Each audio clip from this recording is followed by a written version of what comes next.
Shalom, selamat pagi semua kekasih-kekasih Tuhan, anak-anak Tuhan, dimanapun juga kita berada. Senang kembali kita bisa berkumpul dan kembali kita bisa mengikuti pertemuan raya GSKI Kana Cirebon ini. Dan saya percaya walaupun kita masih melakukan pertemuan raya melalui online ini, pasti kita akan diberkati oleh Tuhan. Hari ini saya ingin membawakan kebenaran firman Tuhan, judulnya adalah target. Saudara kasih di dalam Tuhan, hidup manusia tidak bisa terlepas dari apa yang namanya target. Ya, hidup manusia tidak bisa terlepas dari apa yang namanya target. Manusia hidup itu harus mempunyai target. Apakah target, saudara? Menurut Kamus Bahasa Indonesia, target itu adalah sasaran atau batas ketentuan yang telah ditentukan untuk dicapai. Atau sasaran yang harus atau telah ditentukan untuk dicapai, itu adalah target. So, kalau manusia hidup tanpa target, maka manusia itu akan liar. Manusia tidak akan disiplin di dalam hidupnya, bahkan tidak jelas arah dan tujuannya. Dan yang pasti, kalau manusia tidak mempunyai target, maka manusia hidupnya tidak akan ada tanggung jawab, tidak akan pernah bertanggung jawab. Seringkali manusia hidup tanpa target, buang waktu percuma dengan tidak jelas targetnya. Oleh sebab itu di dalam Amsal pasal yang ke-29 ayat yang ke-18, Amsal 29 ayat yang ke-18 saya akan bacakan untuk saudara. Bila tidak ada wahyu, menjadi liarlah rakyat. Berbahagialah orang yang berpegang pada hukum. Nah, saudaraku, di sini dikatakan bila tidak ada wahyu. Di dalam bahasa Inggris ini tidak dikatakan wahyu. Di dalam bahasa Inggris dikatakan where there is no vision, di dalam King James Version-nya. Ketika tidak ada visi, maka rakyat akan menjadi liar. So, kalau kita hidup tanpa target, hidup kita akan liar. Hidup kita tidak menentu dan tidak akan disiplin. Dan saudaraku, saya yakin kalau hidup tanpa ada arah dan tujuan, maka jelas orang akan berkata, untuk apa aku hidup? Sebetulnya sia-sia aku hidup, karena tidak memiliki satu target. Nah, Paulus berkata di dalam Filipi pasal yang ketiga, ayat yang ke-13. Filipi pasal yang ketiga, ayat yang ke-13. Saudara-saudaraku, aku sendiri tidak menganggap bahwa aku telah menangkapnya. Tetapi ini yang kulakukan. Aku melupakan apa yang telah di belakangku dan mengarahkan diri kepada apa yang di hadapanku. Paulus punya target.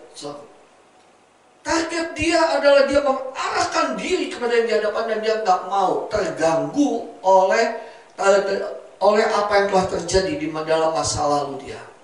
Dia mengarahkan diri depan. Dia terus berjuang untuk sampai kepada target itu. Oleh sebab itu, suatu mari hari ini setelah kita mengerti tentang target ini, arti dari target, ayo miliki target. Hidup manusia sekali lagi tidak pernah bisa terlepas dari target. Manusia hidup harus mempunyai target. Bahkan tidur pun harus ada target, Mau tidur jam berapa? Mau bangun jam berapa? Tidak bisa kita semena-mena untuk tidur seenaknya, bangun seenaknya, metabolisme tubuh menjadi rusak. Untuk makan pun punya target. Tapi ada orang-orang yang tidak memiliki target di dalam makanan, maka tubuhnya menjadi rusak. Perhatikan, apapun yang kita lakukan, kalau kita tidak memiliki target, akan menjadi liar.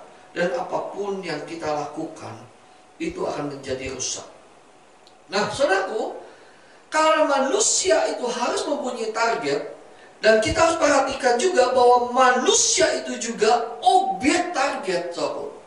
Objek atau sasaran target dari dua pihak. Yang pertama dari targetnya Allah. Kenapa Allah menciptakan manusia? Karena Allah punya target atas manusia. Dan yang kedua itu target iblis. Jadi seluruh manusia ini menjadi sasaran target dua pihak ini. Yang pertama Allah, yang kedua adalah iblis. Target daripada Allah, saudara, dan sejak manusia diciptakan, Allah itu sudah memiliki satu tujuan.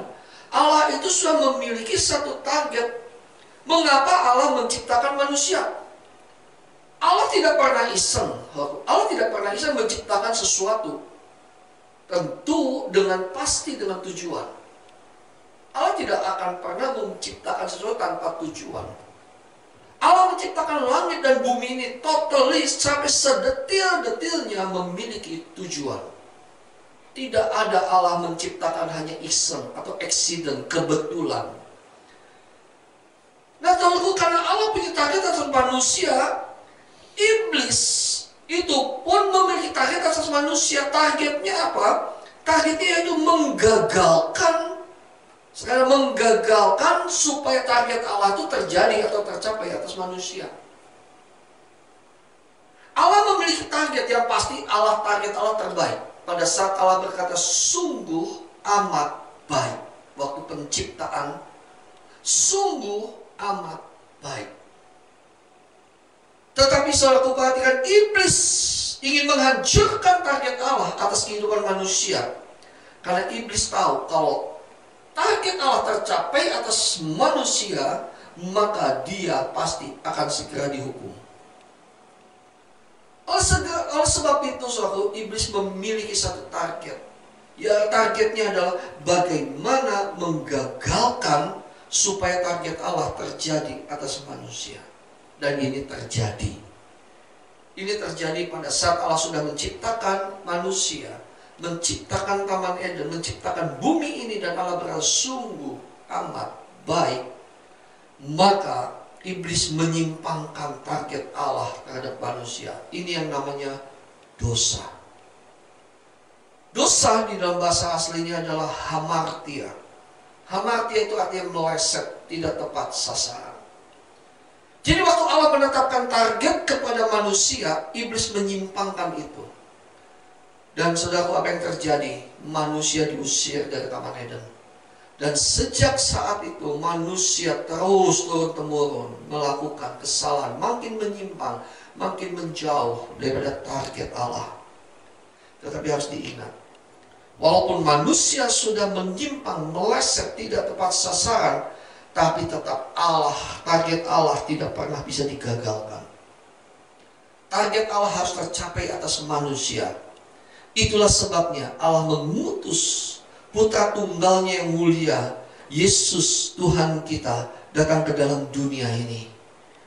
Dan Allah memiliki satu rencana kepada manusia di muka bumi ini. Dan rencana ini Allah utus Yesus datang ke dalam dunia ini. Dan ternyata masih ada yang mau memenuhi target Allah, yaitu Yesus sendiri. Maka target Allah sudah tercapai dalam diri Yesus, di dalam ketaatannya, di dalam kesempurnaannya, sehingga Allah mengangkat dia tinggi menjadi Tuhan, menjadi Raja. Di dalam kemanusiaan Yesus, dia benar-benar mau taat kepada Bapa, bahkan taat sampai mati. Dia mau benar-benar menundukkan diri, dan dia mau benar-benar mengosongkan dirinya.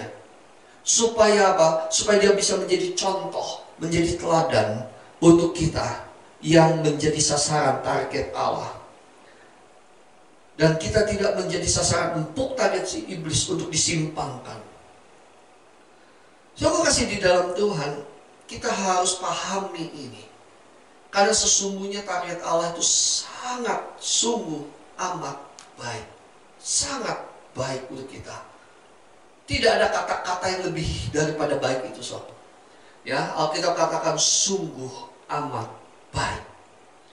Oleh sebab itu, saudara, di dalam kehidupan kita harus betul-betul fokus apa yang Tuhan mau. Nah, seringkali kita mendengar begini, Ayo kita menyenangkan Allah. Sebetulnya pernahkah kita berpikir apa arti menyenangkan Allah atau menyenangkan hati Allah? Kita seringkali menyanyikan, menyenangkanmu, senangkanmu. Tapi tahu nggak arti daripada menyenangkan Allah itu apa?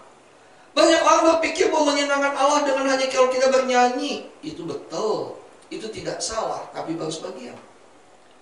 Menyenangkan Allah selalu dengan persembahan, memberikan persembahan persepuluhan, persembahan sulung dan sebagainya. Itu betul, tapi ya mungkin hanya sekian persen saja. Atau menyenangkan Allah hanya rajin ke gereja, menyenangkan Allah atau hanya berdoa, menyenangkan Allah hanya baca Alkitab. Soalnya menyenangkan Allah bukan hanya sekedar aktivitas. Arti menyenangkan Allah bukan hanya sekedar omongan. Arti menyenangkan Allah bukan hanya sekedar nyanyian. Arti menyenangkan Allah bukan hanya sekedar tindakan atau perbuatan kita. Arti menyenangkan Allah yang sesungguhnya adalah kita tidak berbuat dosa. Banyak orang berpikir kalau dia sudah melayani, baik itu mau worship leader, singer, pemain musik, bahkan pendeta, pengkhotbah sekalipun, seolah-olah sudah menyenangkan Allah. Padahal di dalam tingkah laku dan gaya hidupnya hidup di dalam dosa. Sekali lagi hidup di dalam dosa, soalnya saya tidak bicara masalah berzina, saya tidak bicara masalah berbohong, saya tidak bicara masalah menipu, membunuh. Tetapi seperti apa yang tadi dikatakan, dosa itu adalah hamartia. Hamartia itu memiliki arti meleset tidak tepat sasaran. Artinya suatu, kita bisa berbuat dosa kalau kita tidak mencapai target Allah dalam hidup kita. Kenapa tidak mencapai target Allah dalam hidup kita? Karena kita menyimpang, karena kita meleset.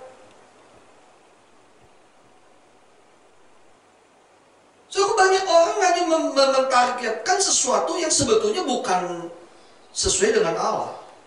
Oleh sebab itu kalau kita perhatikan baik-baik, jangan berpikir sekali lagi, saya katakan, jangan berpikir sekali lagi bahwa menyenangkan Allah seolah-olah bisa dengan aktivitas-aktivitas rohani. Itu baru sebagian kecil. Menyenangkan hati Allah hanya satu, tidak berbuat dosa. Apa itu tidak berbuat dosa? Dosa itu hamartia, yaitu meleset, tidak tepat sasaran. Jadi kalau saya katakan tidak berbuat dosa adalah, atau kita berdosa jika yang pertama kita mempunyai target tidak sesuai dengan selaras atau selaras dengan Allah.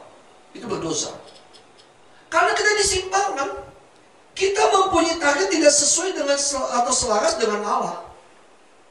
So, jujur hari ini kalau kita melihat keadaan kekristenan hari ini, manusia lebih cenderung kepada target duniawi. Makanya muncul banyak motivator-motivator, semuanya memiliki target dengan aku bisa. 2 tahun lagi aku punya rumah di Bali. 1 tahun depan aku punya mobil baru.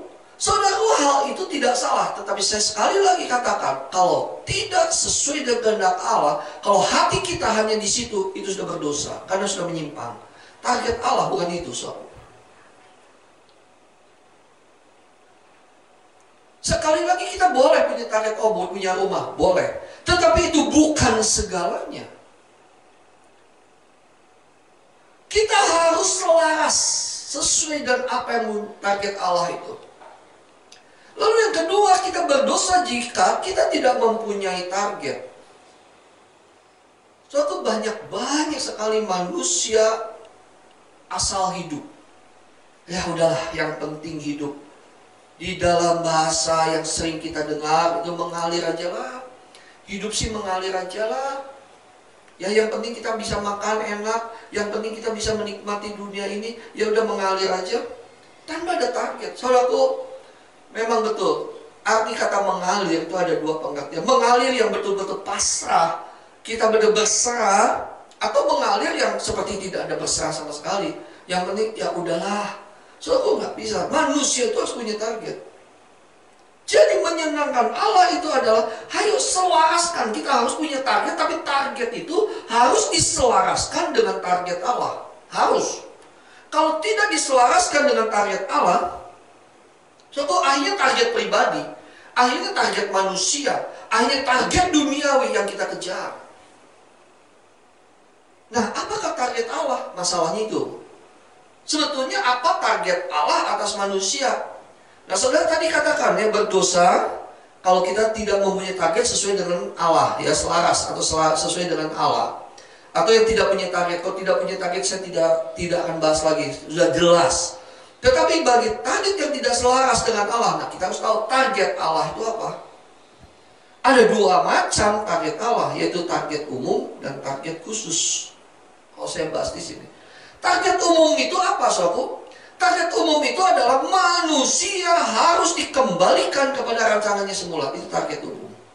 Semua manusia sudah berdosa. Oleh sebab itu melalui Yesus keselamatan itu datang. Dan keselamatan itu memiliki arti bukan masuk surga, tapi keselamatan memiliki arti yang sesungguhnya bahwa manusia dikembalikan kepada rancangannya semula. Karena Allah ingin makhluk ciptaan yang sempurna itu menjadi sempurna kembali. Apa yang Allah ucapkan sungguh amat baik terjadi kepada manusia dan terjadi kepada bumi ini dengan langit baru dan bumi yang baru, dengan Allah menciptakan itu lagi.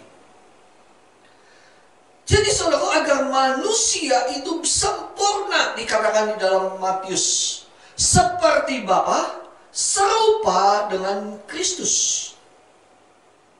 Itu target. Jadi setiap kita orang yang percaya kepada Kristus, karena Yesus datang dalam dunia ini mengembalikan manusia kepada rancangannya semula.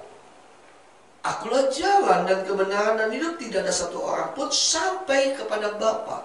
Kita tidak akan pernah bisa sampai kepada Bapa kalau kita tidak serupa dengan Bapa, sempurna seperti Bapa. Dan Yesus sudah buktikan itu. Dia serupa, dia taat, dia benar-benar menjadi panutan, acuan hidup kita. Dan target umum Allah itu juga yang kedua, agar manusia bisa menjadi corpus delicti. Untuk masalah corpus delicti next saya akan bisa jelaskan. Ya, karena Tuhan tidak pernah, karena Allah memiliki tatanan. Dan tatanan ini salah satunya bahwa harus ada yang menyatakan bahwa Lucifer itu salah, yaitu corpus delicti ini. Lalu yang kedua itu target khusus. Nah, target khusus ini berlaku bagi setiap manusia. Saudara dan saya, Allah memiliki target khusus.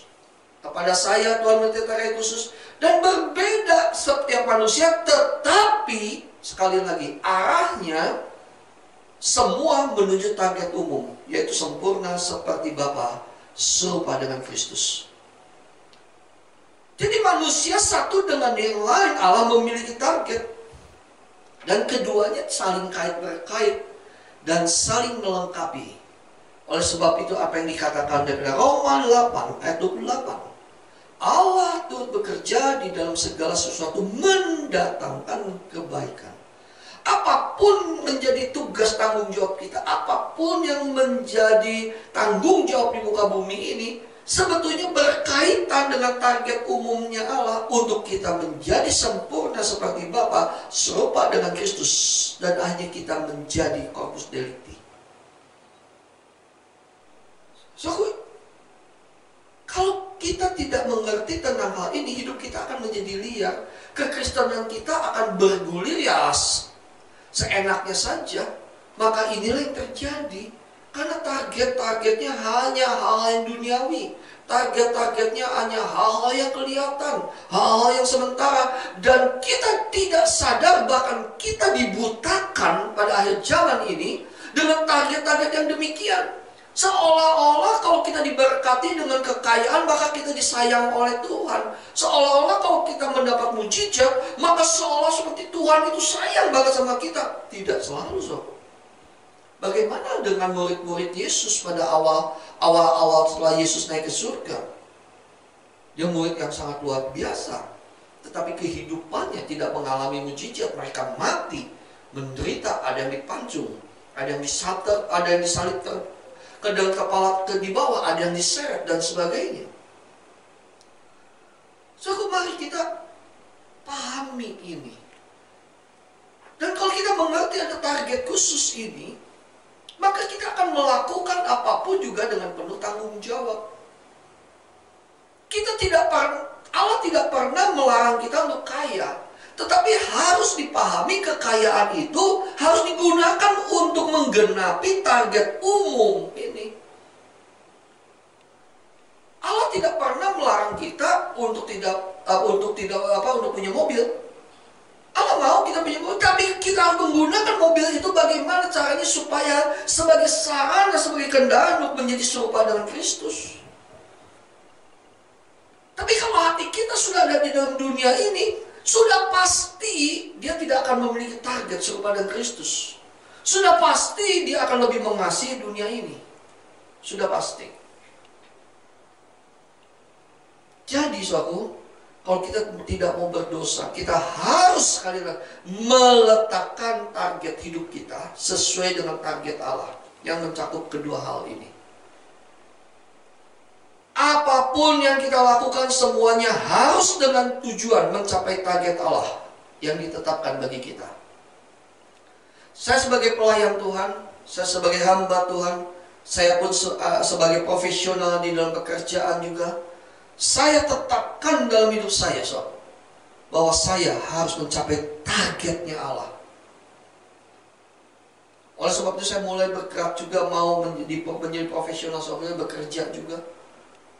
Tidak ada perbedaan antara full time maupun tidak full time, tidak ada. Yang paling penting adalah apapun yang Tuhan percayakan untuk kita lakukan sesuai tidak dengan target yang Allah tetapkan bagi kita, menjadi berkat. Tidak terfokus pada dunia ini, tidak mencintai dunia ini. Saudara boleh memiliki target, memiliki boleh, tapi sekali lagi, apakah itu menyenangkan Allah? Apakah itu yang akan menyimpangkan kita dari target Allah?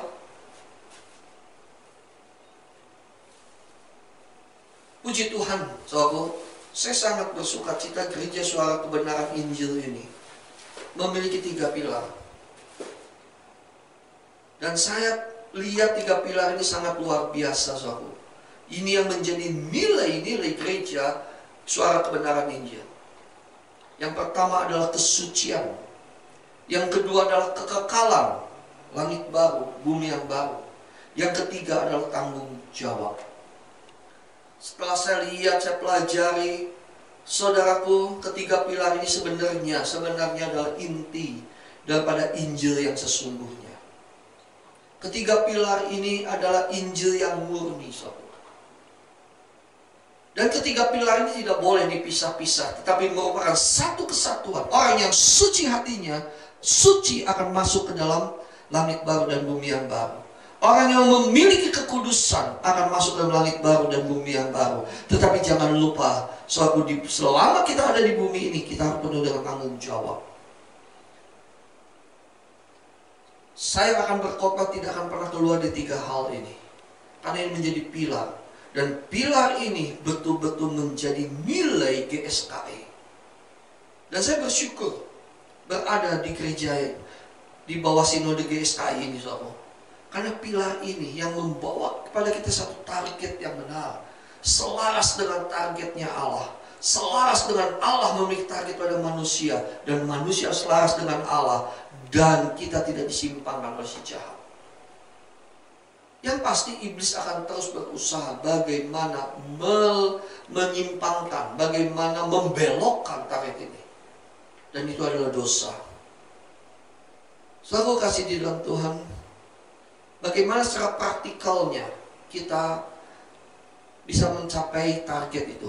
Praktikalnya, sahabat. Tadi setelah saya bicara tentang kita harus memilih target, dan targetnya harus sesuai dengan target Allah yang mencakup 2 hal, target umum dan target khusus. Setiap kita punya pekerjaan, setiap kita punya bisnis, setiap kita punya profesionalisme sendiri, setiap kita punya tugas masing-masing, semua yang ada yang Tuhan percayakan kepada kita, itu hanya kendaraan bagaimana kita mencapai targetnya Allah, target umum ini, yaitu sempurna seperti Bapa, serupa dengan Kristus. Sehingga kita akan menjadi manusia yang menjadi corpus delicti, dan kita akan menjadi anggota keluarga kerajaan Allah, dan kita akan memerintah bersama dengan Yesus di langit baru dan bumi yang baru.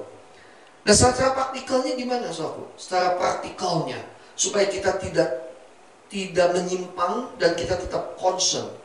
Yang pertama, saudara, secara praktikalnya kita harus belajar dari Yesus. Karena biar bagaimanapun Yesus yang menjadi acuan hidup kita. Tuhan kita, Raja kita yang mulia, Tuhan Yesus, Dia sudah lolos. Belajar dari Yesus. Dan ada satu perkataan yang daripada Yesus katakan, barang siapa mengikut aku, dia harus menyangkal diri dan memikul salib. Jadi ikut Yesus harus kita persenjatai. Kita harus rela menderita. Penderitaan yang dimaksud oleh Yesus dan paling sulit untuk kita bisa lalui, penderitaan yang samar, saudara. Apa itu? Yaitu kenyamanan dunia ini. Kalau penderitaan mungkin penganiayaan, persekusi dan sebagainya, mungkin kita sudah, ya oke, itu adalah penderitaan. Tapi sadar nggak ada satu penderitaan yang samar, yang sangat berbahaya sebetulnya. Kemasannya bagus tapi isinya racun, yaitu kenyamanan dunia ini. Oleh sebab itu Yesus katakan, barang siapa mau ikut aku, sangkal diri. Artinya jangan kita puaskan kedagingan kita, jangan puaskan hawa nafsu kita. Sangkal diri dan pikul salib, rela menderita ikut Tuhan, jangan ikut dunia. Kita harus mau betul-betul tidak berselingkuh dengan dunia ini. Baru Yesus ngomong ini, belajarlah padaku, sebab aku lemah lembut dan rendah hati. So, kita harus belajar kelemah lembutan itu daripada Tuhan Yesus. Kelemah lembutan ini bicara tentang apa? Mau nggak kita rela diproses melalui keadaan, melalui apa yang tugas tanggung jawab kita, maka kita diproses di situ untuk memiliki hati yang lemah lembut dan lebih mengasihi Allah daripada segalanya. Maka Yesus pernah katakan, orang kaya sukar sekali masuk surga. Kenapa orang kaya sukar masuk surga? Karena hatinya kalau sulit untuk diproses kalau sudah masalah keuangan, saudara. Kelemah lembutan itu rela mau nggak betul-betul dididik oleh Tuhan untuk target Allah tercapai. Orang yang sakit hati, kita harus belajar kelemah lembutan. Karena Allah tidak pernah iseng mengizinkan orang yang menyakiti kita. Allah nggak pernah iseng mengizinkan siapa yang menyakiti kita. Kita tidak pernah bisa terhindar dari hubungan antar manusia, sosial ini dengan saling menyakiti, tidak pernah bisa terhindar. Tetapi bagaimana respon kita? Makanya Yesus mengajarkan, belajarlah padaku sebab aku lemah lembut. Setiap keadaan, setiap masalah yang kita hadapi, ada maksud Tuhan supaya hati kita lemah lembut dan rendah hati tentunya. Siapapun kita yang diberkati oleh Tuhan miliki ini. Jangan terikat oleh harta dunia. Jangan terikat oleh kekuasaan. Jangan terikat oleh keinginan-keinginan dunia ini. Miliki hati yang lemah lembut. Seperti Yesus. Dia tidak terikat. Bahkan Yesus katakan, anak manusia tidak mempunyai tempat untuk meletakkan kepalanya.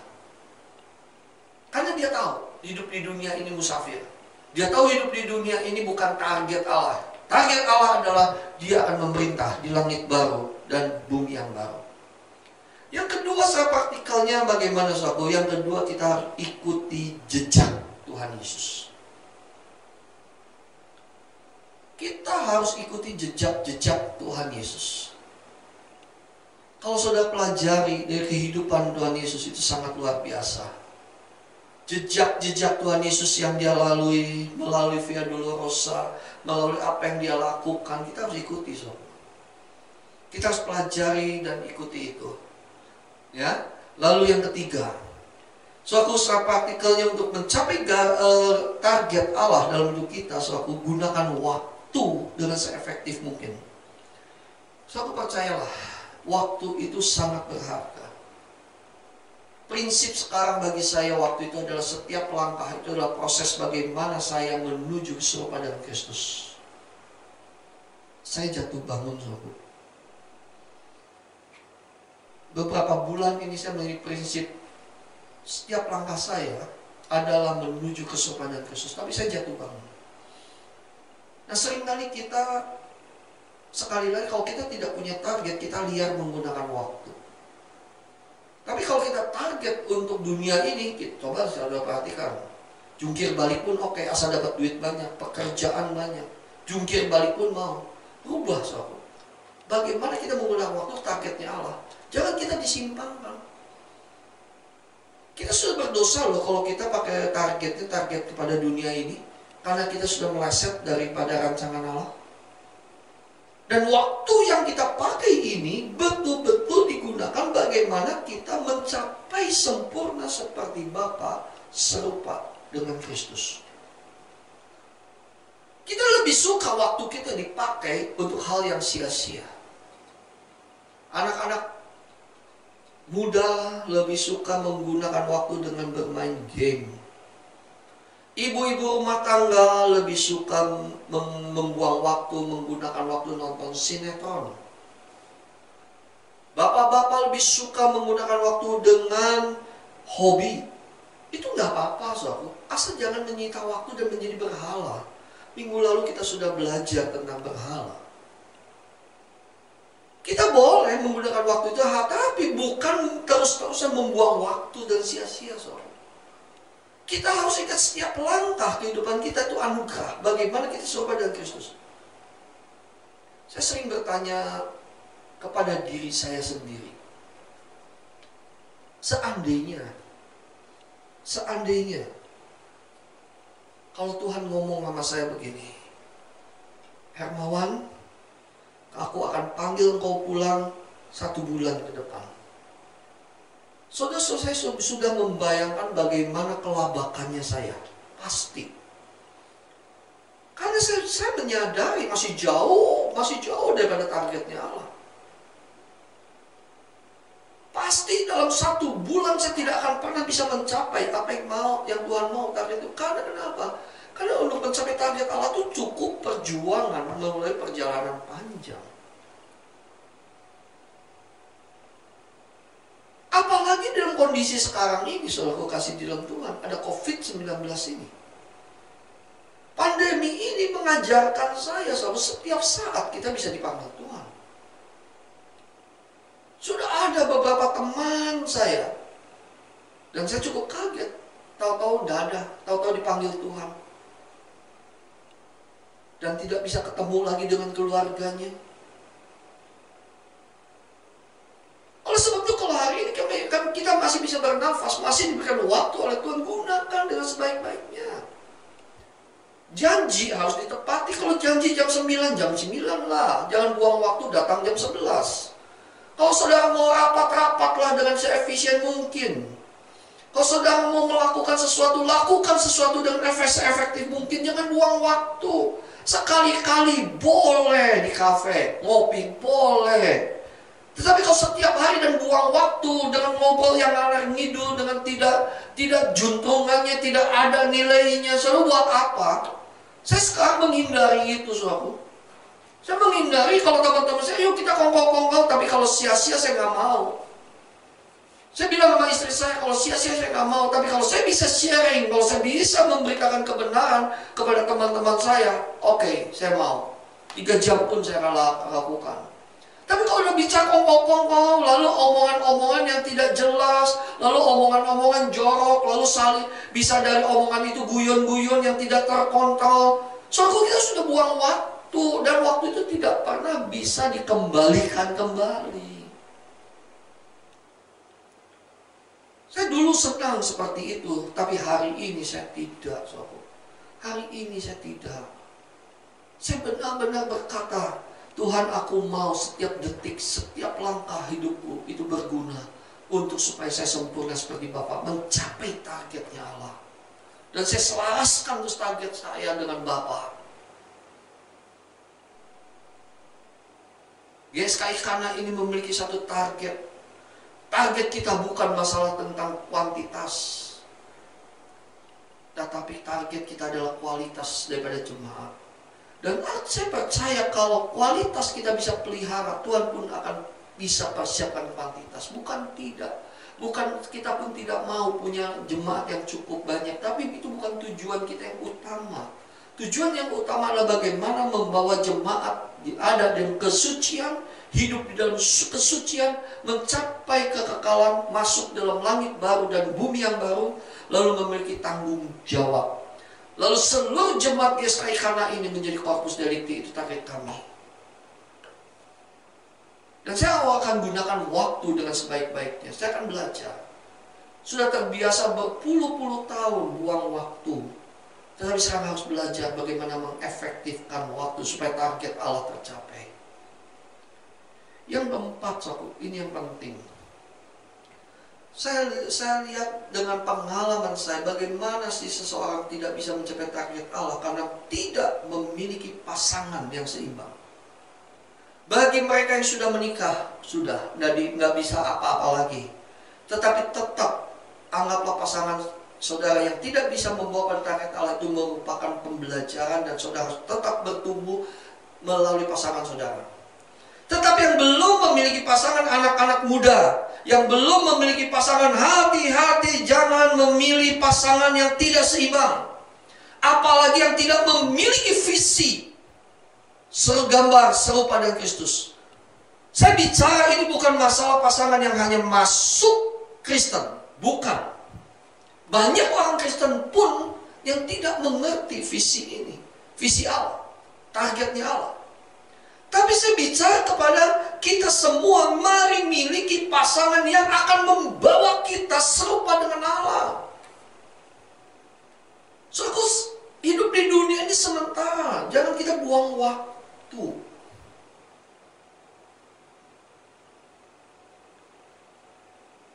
Beberapa hari lalu ada seorang anak muda, dia punya pacar, lalu pacar itu sangat kurang ajar.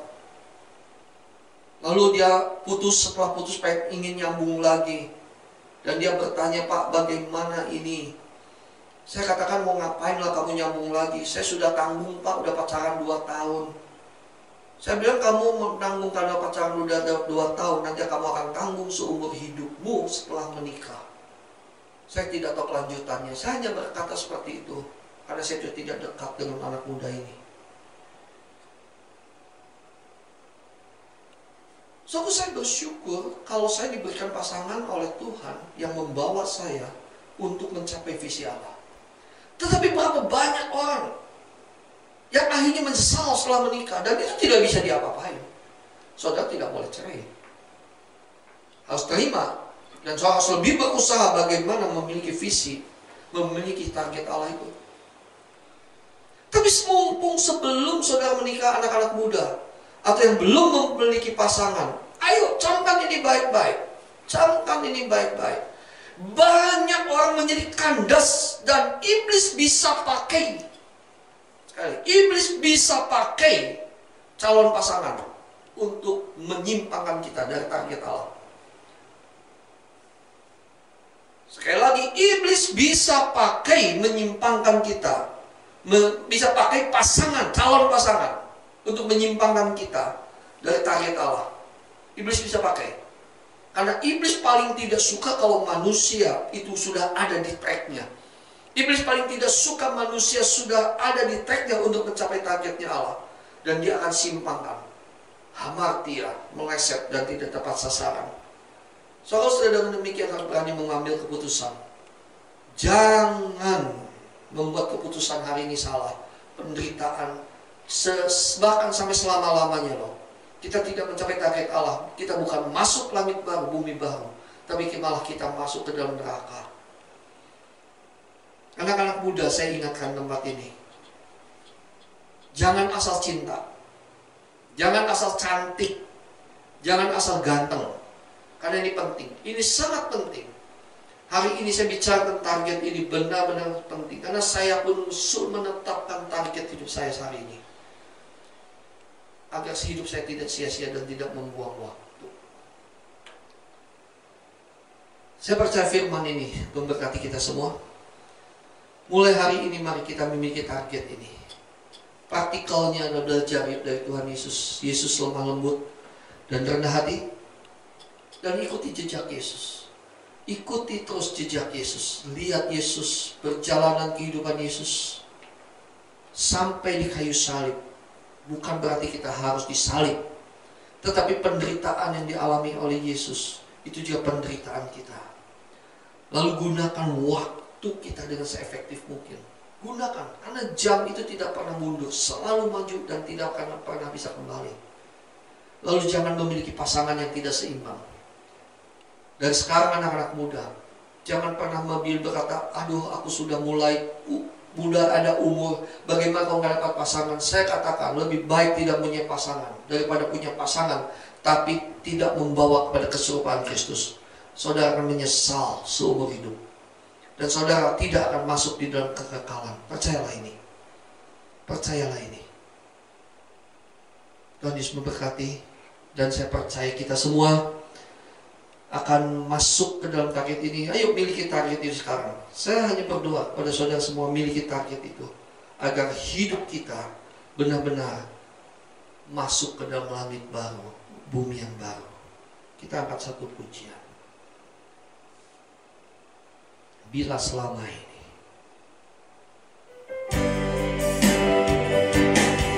Kalau boleh mari kita bangkit berdiri. Bapa, makasih firman.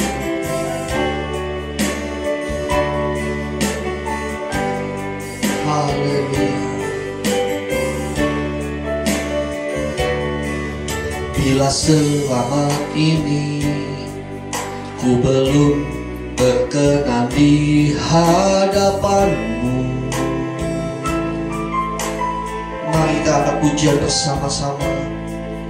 Tak ku lakukan kehendak-Mu, tak ku penuhi rencana-Mu Bapa.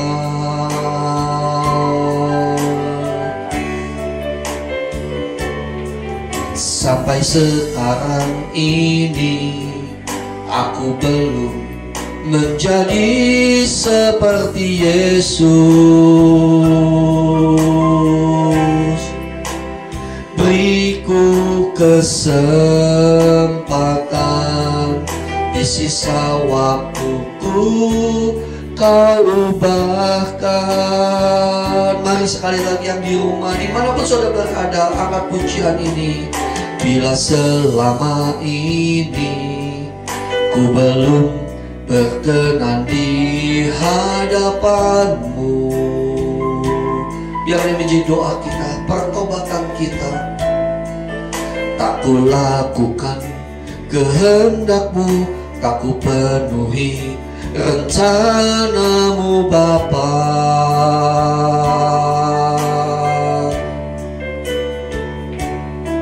Sampai sekarang ini aku belum menjadi seperti Yesus. Beriku kesempatan di sisa waktuku, Kau ubahkan. Angkat tangan kita.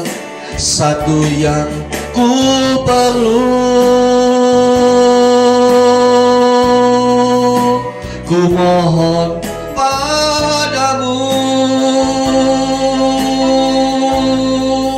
sempurna seperti Bapa, serupa dengan Yesus teladanku.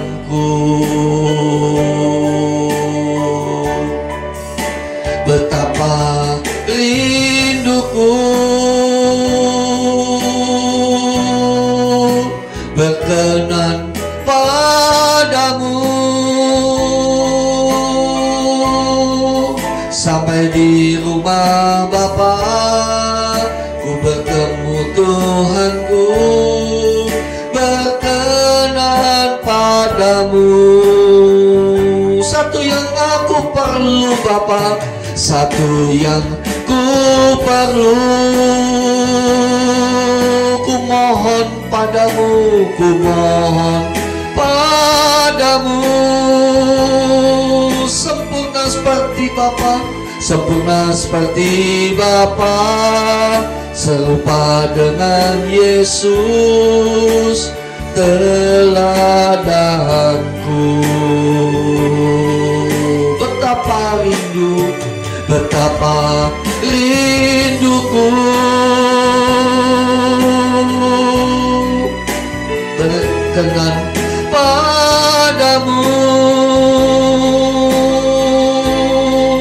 Sampai di rumah Bapa, ku bertemu Tuhanku, berkenan padamu. Musik akan pujian dengan lembut. Bagi setiap kita yang mendengar saat ini, mari saudara kejar, miliki target, selaraskan target kita dengan Allah. Dengan kita menggenapi target khusus yang daripada Allah dalam hidup kita. Kau saudara sebagai pengusaha, jadilah pengusaha yang maksimal, yang sungguh berkenan di hadapan Allah, yang sungguh berkenan di hadapan Bapa. Kau saudara sebagai karyawan, lakukan maksimal. Lakukan itu bagi kemuliaan Tuhan. Saudara mencari uang, lakukan itu untuk kemuliaan Tuhan. Biarlah hati kita dipindahkan ke kerajaan surga. Biarlah hati kita sungguh-sungguh sekarang ini sudah ada di Kristus di surga. Jangan taruh hati kita di dunia ini. Musuh yang paling utama dalam hidup kita adalah kenyamanan dalam dunia ini. Mari belajar pada Tuhan Yesus. Ikuti jejak-jejak Tuhan. Gunakan waktu dengan seefektif mungkin, karena waktu ini adalah kesempatan bagi kita untuk mencapai target Allah. Ingat, cari pasangan yang bisa membawa kita kepada keserupaan dengan Kristus, saling memperlengkapi, yang seimbang, yang betul-betul dari Tuhan. Bukan karena hawa nafsu, bukan karena kecantikan, bukan karena kegantengan, bukan karena kekayaan. Tidak, semuanya cari karena yang Tuhan berikan. Seandainya Tuhan tidak berikan pun gak ada masalah. Gak ada masalah, karena kekasih kita adalah Tuhan sendiri. Mari di rumah saudara semua, di tempat dimanapun saudara, angkat tangan kita. Angkat tangan kita. Katakan doa kita kepada Tuhan. Katakan, selama ini Tuhan, aku minta ampun. Aku gak ngerti Tuhan, aku belum gak punya target. Tapi hari ini aku mau milih target. Dan target itu mau selaras dengan Tuhan, bukan target kepada dunia ini. Kalau saudara belum punya rumah, jangan pernah takut rumah kita nanti akan ada di surga. Tapi saudara memiliki target untuk punya rumah tempat ini pun tidak salah. Tetapi jangan menjadi fokus yang terutama. Bekerja dengan baik, bekerja dengan bertanggung jawab. Tuhan sanggup juga memberikan itu, tapi itu bukan target kita. Target kita sesungguhnya bagaimana kita sempurna seperti Bapa, serupa dengan Yesus. Angkat tangan kita. Satu yang ku perlu, ku mohon padamu, sempurna seperti Bapa, serupa dengan Yesus teladanku.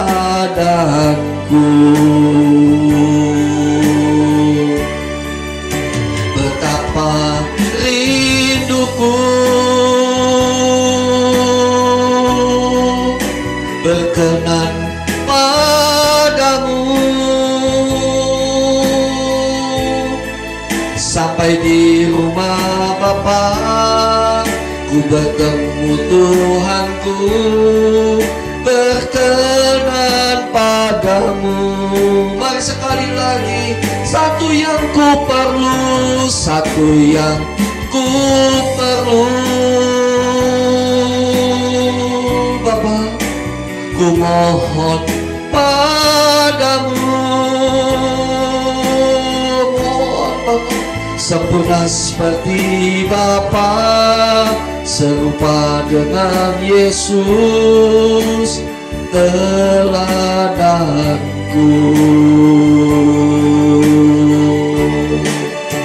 Betapa rinduku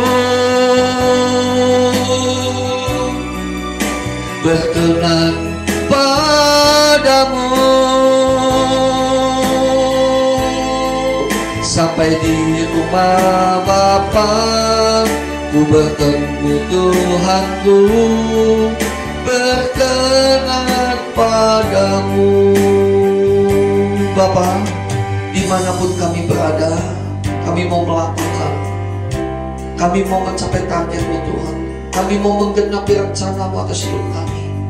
Kalau ada di antara kami, baik hamba-Mu juga, yang berusaha untuk disimpangkan, dan kami mau lurus kembali Tuhan. Kalau kami sudah meleset, sudah menyimpang, kami mau bertobat, kami mau meluruskan kembali langkah hidup kami, dan kami mau menggunakan waktu kami dengan sebaik-baiknya. Terima kasih Bapa, terima kasih. Kami bersyukur untuk semuanya ini. Terima kasih Tuhan untuk pertemuan raya pada pagi hari ini. Kami bersyukur Kau hadir di tengah-tengah kami. Dan kami mengangkat tangan kami mau menerima berkat-Mu. Kekasih-kekasih Tuhan, terimalah segala anugerah, berkat, damai sejahtera yang berlimpah-limpah yang daripada Allah Bapa, kasih karunia dan anugerah daripada Tuhan Yesus Kristus, dan persekutuan dan pimpinan Roh Kudus melingkupi kita semua. Dan kami pun mau menjadi berkat bagi banyak orang. Dan terimalah itu di dalam nama Tuhan Yesus Kristus, mulai hari ini sampai kerajaan-Mu datang, kehendak-Mu jadi dalam hidup kami semua seperti di surga. Haleluya. Amin.